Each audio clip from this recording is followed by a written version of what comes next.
Hello and welcome back to Don't Be Curt. So today we're going to be talking about my daily driver. As you can see here, it's a 1991 BMW 318i of the E30 variant.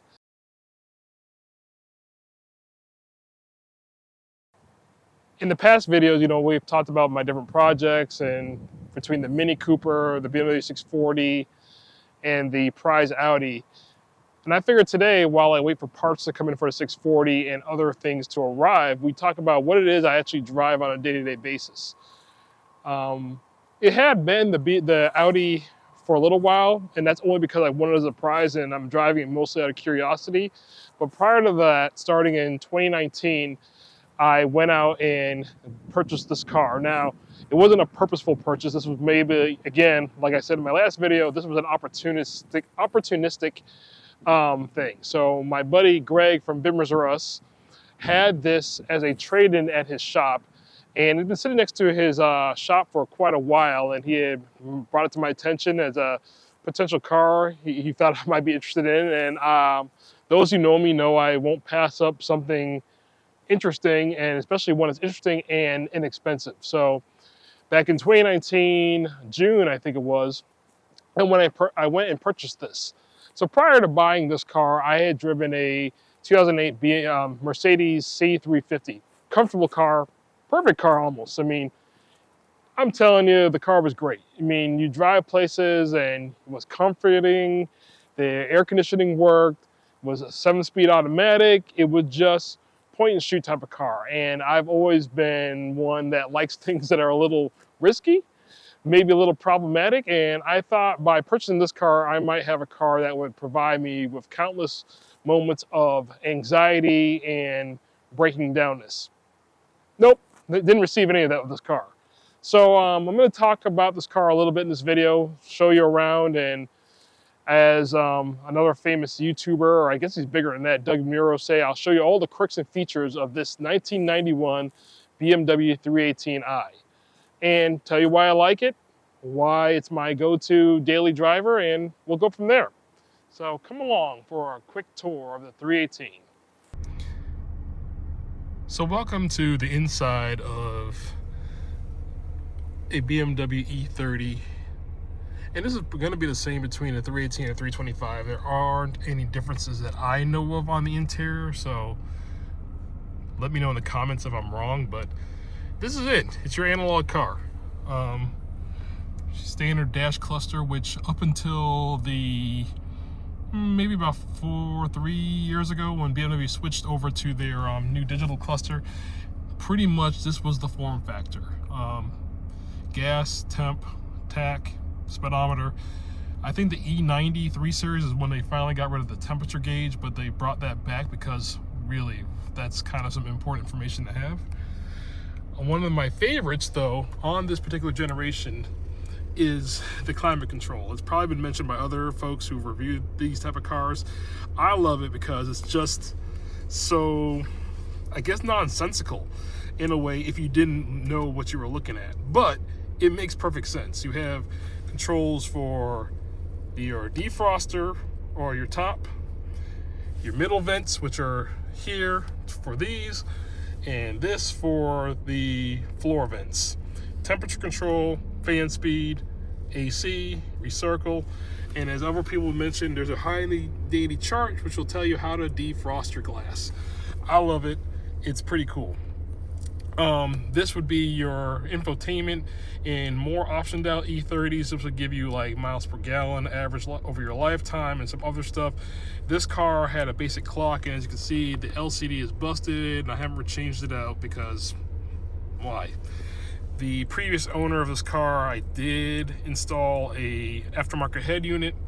I'll keep it because even though this car is pretty analog, it is nice being able to use Bluetooth audio and to stream whatever my favorite music is at the time. The car's got power windows, so it's not completely basiced out. It does have cloth seats, which I love, and these are not the original seats. I'll talk a little bit more about this and probably show some pictures. I think I might have some of what it originally looked like. These, as you can see, are a little odd, and the quirk would be that these came out of a coupe, so they do have the handy dandy lever that allows you to flip these forward, even though this is a four-door car. But outside of this, it's neat. I mean, it has all the patina of being a 31-year-old car with the cracks in the dashboard. A lot of people keep asking me, well, are you going to change it? Why? What's the point? This is not a show car, and not against people who have cars for show. That's not my thing. I enjoy the cars I have for driving purposes, and this car is definitely a driver. It has 221,000 miles as of several years ago. I have no idea how many miles it has. It might have over 300. Who knows? That is on my list of things to fix, because I am one of those that like to keep track of miles. It's a weirdo thing of mine. As you also see in the dash cluster, and I forgot to mention this earlier, it does have a little instant mile per gallon meter, which is kind of cool. And because this is the final revision E30, it has an airbag, although I'm not so sure if it works because this warning light's been on as long as I've owned the car. And of course, finally, yes, it is a 5-speed manual. And this is one thing, and comment if you know what this button does. As long as I've had this car, I don't know what it is. I don't have an instruction manual, and I keep forgetting to ask my friends in the know, so perhaps one of you all in the comment section can tell me, what does this do? I have no idea. And this one too. No idea. I mean, the power windows still work when I have this button pressed or depressed. So who knows? So why else do I like this car? Well, quite simply, because it's a slow fast car, or is a fast car slow? I don't know, one of the two. So this 318 has the M42 engine, which I think is 142 horsepower and 110 foot-pounds of torque. As you saw in the previous video clip, the dash indicates that the red line is about 6,500 RPM, which for a 91 car is pretty high. So it's a pretty high revving engine for that time period. It still revs out, pretty much drives like to me, its closest approximation, it would be a mid-90s EK Civic, maybe an EX model. It doesn't have a lot of punch to it, but once you get it up to speed, it will stay up there. So it's pretty cool. So let's go for a little ride.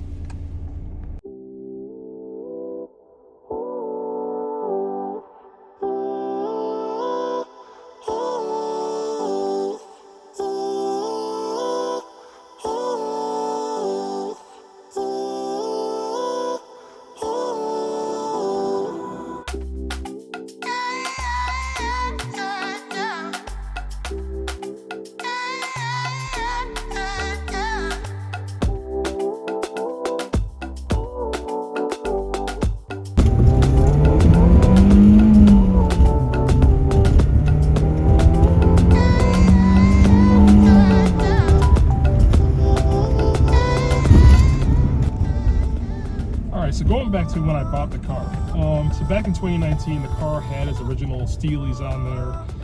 It had pretty much, I guess, stock suspension, which of course, being as old as it was, it had been replaced with whatever the factory replacements were. So I had some couple ideas. While keeping it mostly factory was the idea, I did change out some of the things. So the car has replica Alpina wheels on it, as you can see from the intro video. Also, the suspension was changed to some HKS springs and some Bilstein shocks. When I put some lowering ones on it, so I lowered the car by about 2.5 inches from where it was from when I originally purchased it. As you can hear from the turn signal here, I guess I just discovered as filming this video that one of the turn signals are no longer with us, so we'll get that fixed. But outside of that, I haven't done any other things to modify. I keep saying outside of that, I'm lying. I also changed the exhaust on there, and not from wanting to just do it, but the original exhaust system had rusted out, so I had that changed out and modified it to some sort of sport exhaust, which I don't even know that it ran because I wasn't really interested. So that was changed out last summer. let's get this fixed, and I'll show a little road, one of my favorite exits where I like to test a car. So the 318 on the highway, let's go. So we're in Midtown St. Louis. This is one of my normal exits as I'm heading home. As you can see, depending on which video I'm showing, this is Interstate 64. People around here will say 40. It took me a while to understand what they were talking about because I was always interstate based, but this is also Highway 40 if you're from St. Louis. And so we're just heading towards the Midtown area, and you can see some of the stuff we've been doing here. This is the Foundry to the left. This is supposed to be the Armory, but they're turning into an event space. And my favorite exit, the Market Street exit. And, you know, I enjoy taking this one. I always tell people if I end up dead, it's because I took this turn wrong, because I never could find the apex right.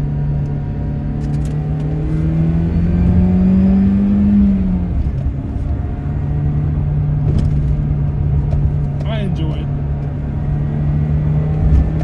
And of course, I'm going at a speed that sounds crazy, but it's not that fast. It's just this M42 engine. The revs are always up no matter what gear you're in. And this part right here, there used to be a yield sign here. This part here is one of my least favorite intersections here in St. Louis because nobody knows who has the right of way. But here we are.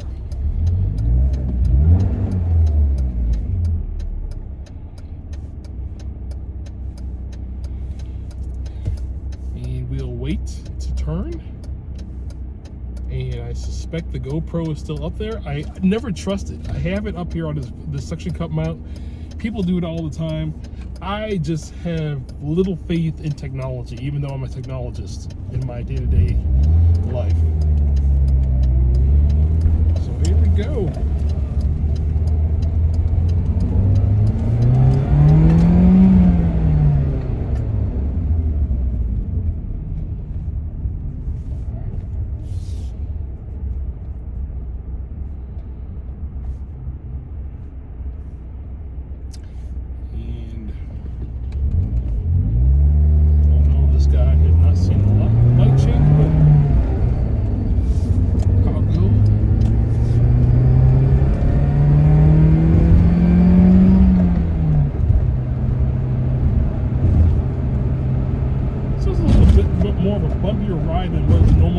Thanks to the enhanced suspension, but I like the tight feel.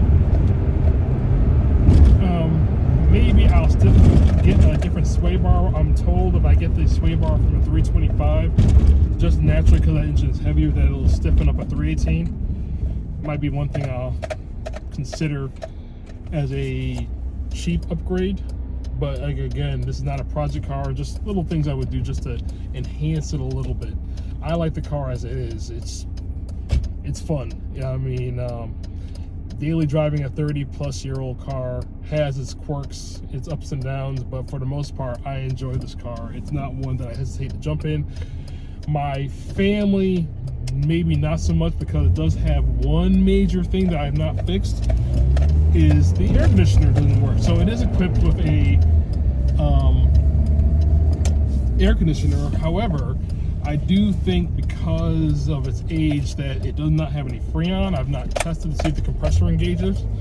And the next thing is to make it work would require doing some upgrades to the fittings and bushings so you could use modern day refrigerant, because clearly the refrigerant in use back in '91 is not something that's freely available.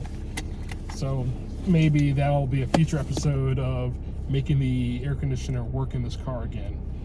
I'm cool with it, since my other car, which I haven't introduced to the channel, is also a Porsche Boxster.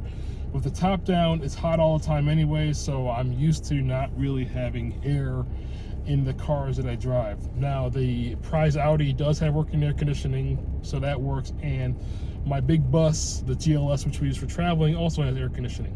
So it's not necessarily I'm out here suffering.